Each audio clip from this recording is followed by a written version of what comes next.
Hey guys, I'm Josh Douglas. I'm out here with Wired to Fish, and we're doing some electronic stuff here today. And one of the things that I want to get into is when I'm doing my electronics trainings on the water and stuff like that, is talking about our range settings and how far I'm shooting off to the sides on my structure scanner or my side imaging. At a starting level, and even me as a general rule of thumb, 80% of the time, I'm always shooting off 60 feet off of each side. I tend to start people that way, and it's for good reason.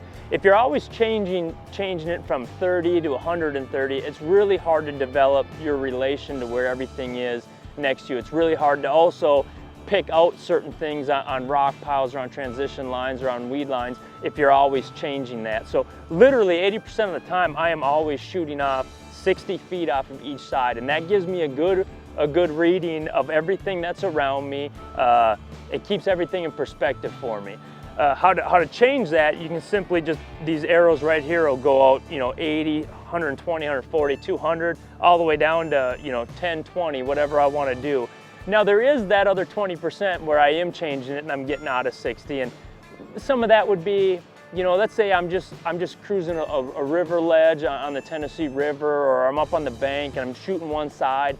Then I might dial it back a little bit. I don't need to shoot so far away. I'm trying to get a really clean image, so I might actually tone her down and bring it in a little bit, or vice versa. It's all relation to depth. My cone comes out, if I'm deeper, the deeper I am, the wider my cone's gonna hit, the better images I can get with shooting out further, more feet off to the side, say 100 foot. So if I was at a place like Lake Erie where I'm fishing 30, 40 feet of water, there's not a lot of structure, it's all flat. I mean, there's a lot of structure, not a lot of cover to block my way out, then I might shoot out to 100. So definitely, whether you're just getting familiar with structure scanner, you've been doing it for a while, stick with something that works, find that 60, and then from there, once you're familiar with that, then start branching off.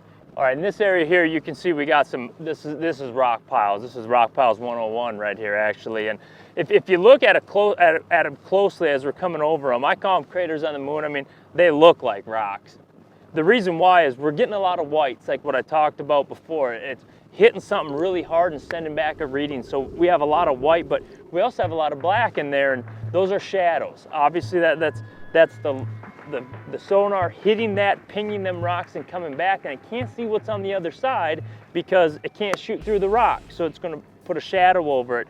And if you look as we go around, as we parallel this and come past it, I'm shining a light. If you picture I'm in a dark room and I have flashlights out, I'm shining it bright on the face of the rock, but I can't see what's behind the rock because of the shadow, and that's what you're getting right there. So you get a really clean, nice, tight image. As we zoom in here on these different boulders, you can see perfect examples here. The light would be the sonar is shining, pinging on the one side of the rock, on this side of the rock, as we're shooting that way, lighten up that one side, giving me a nice image, a nice white image, and then the shadow is cast behind it. The sonar can't pick back up anything until it can clear past that rock shadow, and then it picks up. So it actually is giving me these really nice, clean images of rocks and boulders. And as I'm going over and I'm looking at these different rock piles up here in northern Minnesota, or maybe the Great Lakes regions, we're looking, this is the juice. This is where smallmouth live. This is where their forage is. They can hide behind these rocks. And I'm gonna actually pinpoint these good ones. Here you can see this transition line of boulders. That's probably, this whole thing will have fish all over them, but I'm looking for those big ones. I'm gonna key in on these certain boulders like this, or zoom in on those, and I can actually put a mark. There's actually a fish sitting right next to it, but I wanna fish that one boulder, so I'm gonna put a mark there, and I can touch that. I'm gonna go to my waypoint, my flag, and I'm gonna do the rock icon. They give you grass icons, they give you all kinds of shipwrecks, crossbones is a good one for a stump that's in a place where it shouldn't be, but in this case, I'm fishing rock, so I'm gonna hit my rock icon, and there it is, saved right there. So now I can zoom back out, get back on my map, scroll around, and try to catch that fish.